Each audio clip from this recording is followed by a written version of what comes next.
실제 갓생 사는 사람은 그렇게 많지 않아요. 황금 밸런스 속에 사는 사람은 거의 없다는 겁니다. 그것보다 더 중요한 건 내가 정말 좋아하고 남들과 다르게 살 수 있지만 정말로 몰입할 수 있고 에너지를 쏟을 수 있고 뭔가 내가 여기서 희망을 느끼고 오늘 하루 산 게 너무 행복하다는 게 뭐가 있을까? 사람들은 워커홀릭이라는 이름을 왜 붙인 줄 아세요? 너는 워커홀릭이니까 난 안 해도 되라는 뜻이잖아. 근데 실제 성공한 사람들은 서로 뭐라 부르냐면은 대단한 사람이라고 불러줍니다. 워커홀릭이라는 말 안 써요. 그 부정적인 의미가 들어있잖아. 이분은 이럴만하다라고 얘기를 해주죠. 다음 주제로 자기계발에 대한 질문을 드리려고 하는데요. 요즘 갓생, 미라클 모닝, 오운환이라는 말을 많이 듣는데 이거를 안 하면 뭔가 나만 뒤처지는 느낌을 많이 받고 있기도 하고 제 주변 사람들도 그렇게 말을 하는 사람들이 많더라고요. 무조건 남들이 한다고 따라해야 될지 좀 고민입니다. 여기서 인간의 본성에 대해서 생각해 볼 필요가 있는데 호모사피엔스가 30만 년 정도 역사를 갖고 있다 했잖아요. 원래 20만 년 설이 있었는데 이제 바뀌었어요. 빙하에서 뭘 찾고 막 그래가지고 30만 년의 역사 동안 우리를 지탱해 준 거는 단 하나만 꼽으라고 그런다면 바로 소사이어티, 사회라고 저는 생각을 합니다. 어릴 때 부모 속에서 배우고 부모한테 의지하면서 지적인 앞세대의 어떤 문화적인 정수들, 밈이라고 그래요. 이런 것들을 습득하면서 인간으로서 머리를 더 많이 쓰는 쪽으로 우리는 점차 유전의 형질들을 자꾸 발달시켜 왔거든요. 그래서 우리가 알 수 있는 건 뭐냐면은 결국 사회 속의 나로서밖에 인간은 살 수가 없어요. 그러다 보니까 여기서 두 가지 특성이 나오는데 첫째가 뭐냐면 사람들이 하는 거 그대로 따라하자. 이걸 사회적 소망성 편향이라고 합니다. 남들이 하는 건 그럴싸해 보이겠지. 첫 번째고요. 두 번째, 사람은 불확실성이라는 데 대해서 어마어마한 불안감을 느끼고 살아요. 우리 종교가 어떤 가르침을 주는 것들을 분석해보면 11가지에서 26가지 정도로 세분화할 수 있는데 공통적으로 뭐 불교든 이슬람교든 페르시아교든 뭐 명교든 아니면은 그리스도교든 모두 다 하나의 질문에 공통된 11가지나 26가지 질문에 답을 주는데 그 답이 이제 다른 거죠. 그런데 가장 큰 종교의 가치 중에 하나 뭔지 아세요? 불확실성에 어떻게 대처할 것인가요? 근데 동양 종교는 여기에 뭐라고 답하냐면은 긴 관점에서 호흡을 합니다. 알 수 없지만 받아들여야 된다는 쪽으로 한다든지. 근데 서양 같은 경우는 즉각적으로 해요. 절대자가 현재 너의 행동 방식을 정해줄 것이다. 이렇게 살아라는 것이 뭐 십계라든지 아니면은 성서의 형태로 나와 있잖아요. 우리 동양에는 그런 경전들이 존재하지 않거든요. 뭐 도덕경이라든지 뭐 이런 게 있죠. 누가 읽어요? 동양 사람들이 그런 거. 그냥 삶의 어떤 원칙으로 받아들이고 긴 호흡으로 보는 거잖아요.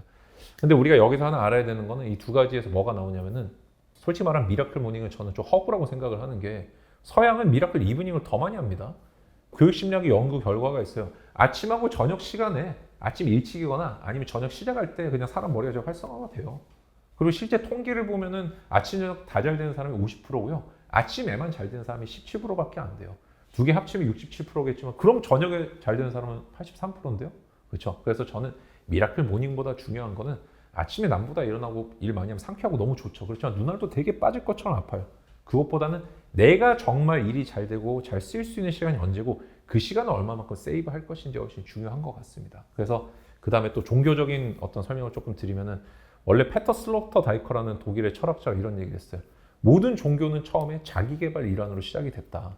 이것이 점차 세계적으로 커졌고 그러다 보니까 페터 슬로터 다이커가 뭐라 그랬냐면 21세기에 자기개발이라는 분야가 새롭게 생기면서 그 분야에 가장 큰 위협을 받는 게 바로 종교다라고 얘기를 했어요.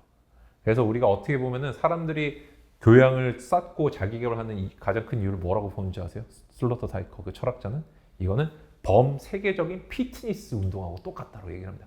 두뇌로 하는 피트니스라는 거예요. 그럼 여기서 딱 느낌이 오죠. 왜 누구나 요즘 다 독서클럽 가입하려고 하는지, 왜 누구나 운동을 하려고 하는지. 남들이 그렇게 하니까 나도 따라하고 싶은 밴드웨건 이펙트라고 합니다. 남들이 하니까 따라하고 싶은 효과가 있는데 그러니까 나도 책 뭔가 안 읽으면 빠지는 것 같고 운동 안 하면 이상한 것 같잖아요. 근데 보다 중요한 건요. 저는 성공한 사람 중에 워라밸 지킨 사람 많이 못 본 것 같아요. 야, 너는 워라밸 지킨 성공 못한다가 아니라 뭔가 하나에 몰두하고 올인하고 몰입하는 사람은 균형이 깨질 수밖에. 몰입이라는 게 그런 뜻 아니에요. 균형이 깨진 상태 아니에요. 그래서 남들이 하는 걸 따라하고 갓생도 물론 중요하겠지만 실제 갓생 사는 사람은 그렇게 많지 않아요. 그리고 완벽한 황벨 속에 사는 사람, 황금 밸런스 속에 사는 사람 거의 없다는 겁니다. 그래서 그것보다 더 중요한 건 내가 정말 좋아하고 남들과 다르게 살 수 있지만 정말로 몰입할 수 있고 에너지를 쏟을 수 있고 뭔가 내가 여기서 희망을 느끼고 오늘 하루 산 게 너무 행복하다는 게 뭐가 있을까?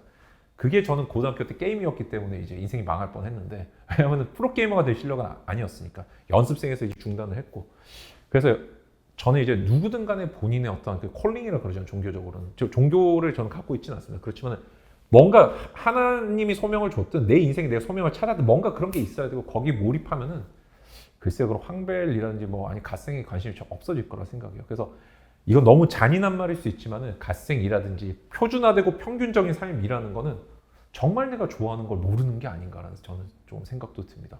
정말로 저는 거기 미치지 않나요? 저는 일이 너무 좋아요. 일에 미치는 거고. 사람들은 워커홀릭이라는 이름을 왜 붙인 줄 아세요?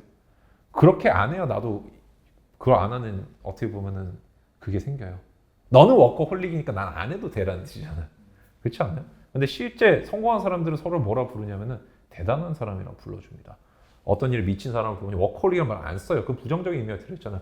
이분은 이럴만하다라고 얘기를 해주죠. 그래서 잘 보세요. 이 미묘한 입장 차가 있어요.